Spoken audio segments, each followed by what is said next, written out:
नमः शिवाय। हर हर महादेव।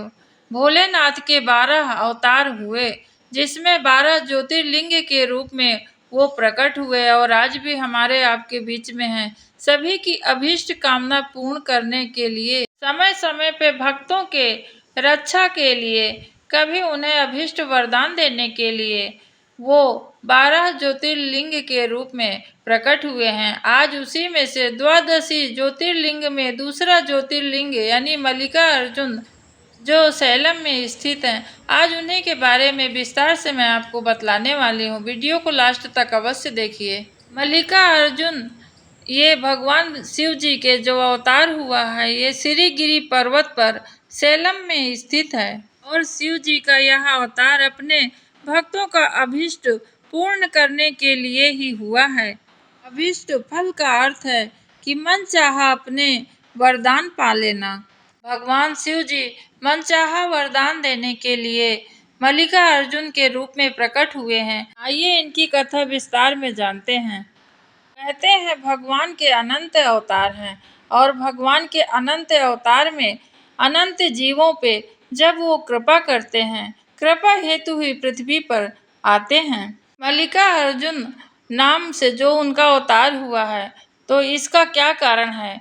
इस अवतार में उन्होंने अपने पुत्र कार्तिकेय की स्तुति करने के लिए प्रकट हुए। उनके पुत्र कार्तिकेय उनसे नाराज थे। अपने पुत्र कार्तिकेय को रूठे हुए थे, जो उन्हें मनाने के लिए इस अवतार में उन्हें आना पड़ा। उनका दर्शन करके इच्छित फल प्राप्त करते हैं भक्त लोग। दर्शन सिर्फ आंखों से नहीं होता है, मन से होता है, कानों से भी। यदि उनका सुनते हैं हम कि हमारे भोलेनाथ ऐसे हैं, तो मन में कल्पना बनती है और आंखों के द्वारा देखे हुए भी दर्शन होते हैं, परंतु कान से और मन से भी दर्शन हो सकते हैं। क्योंकि जब हम बोलते हैं कि वह व्यक्ति, वह स्थान बहुत सुंदर है, तो हमारे मन में भी कल्पना होती है।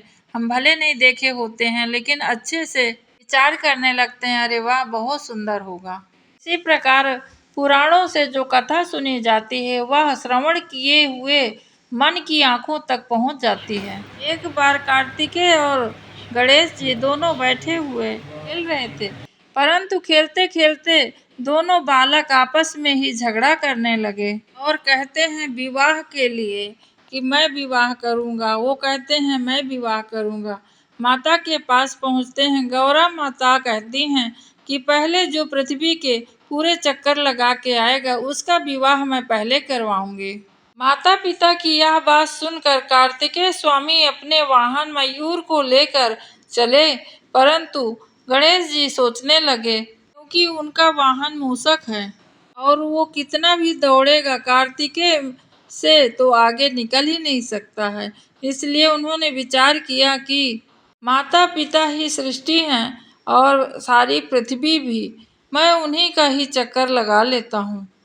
और सामने बैठे शिव जी तथा माता पार्वती, गणेश जी उधर जाकर माता पिता के ही चक्कर लगा लिए और पृथ्वी का प्रदक्षिणा का कार्य पूरा कर लिया। उनका यह कार्य शास्त्र अनुमोदित था।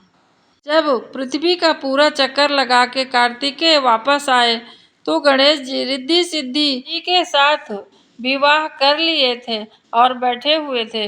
कार्तिकेय महाराज आकर देखे तो उन्हें बड़ा क्रोध आया और रुष्ट होकर वो पर्वत की ओर चले गए। माता पार्वती उन्हें वहां जाकर मनाने पहुंची। पीछे से भगवान शंकर जी वहां पहुंचे और वहां ज्योतिर्लिंग के रूप में प्रकट हुए। तब मल्लिकार्जुन ज्योतिर्लिंग के नाम से वो विख्यात हुए। इनकी पूजा अर्चना सर्वप्रथम मल्लिका पुष्पों से की गई थी, इसलिए इनका नाम यही कारण है कि मल्लिकार्जुन हो गया। दूसरी कथा में यह भी कहा जाता है कि शैल पर्वत के निकट किसी समय राजा चंद्रगुप्त की राजधानी थी। किसी विपत्ति के कारण एक कन्या महल से निकलकर पर्वत राज के आश्रम में आकर यहाँ गोपों के साथ रहने लगी। उस कन्या के पास एक बड़ी ही शुभ लक्षणा सुंदर श्यामा गौ थी। वह गौ का दूध रात में कोई चोरी से दूह ले जाता था। एक दिन संयोगवश उस राजकन्या ने चोरों को दूध दूहते हुए देख लिया था, किंतु गौ के पास उसने देखा कि वहाँ शिवलिंग के अतिरिक्त और कुछ नहीं था। राजकुमारी ने कुछ समय के पश्चात उस शिवलिंग पर एक विशाल मंदिर का निर्माण कराया।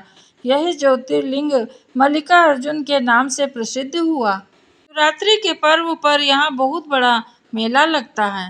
मल्लिकार्जुन शिवलिंग के जो दर्शन पूजन अर्चन करने वाले भक्त सभी की मनोकामनाएं पूर्ण हो जाती हैं, इसमें जरा भी संशय नहीं है। सूत जी कहते हैं कि हे भक्तों, जो भगवान शिव जी का दर्शन करता है वो भगवान विष्णु, राम तथा कृष्ण को हमेशा के लिए प्राप्त कर लेता है। यदि भगवान राम को पाना है, कृष्ण को पाना है, विष्णु जी को पाना है तो शिव जी की भक्ति अवश्य करें भक्त लोग।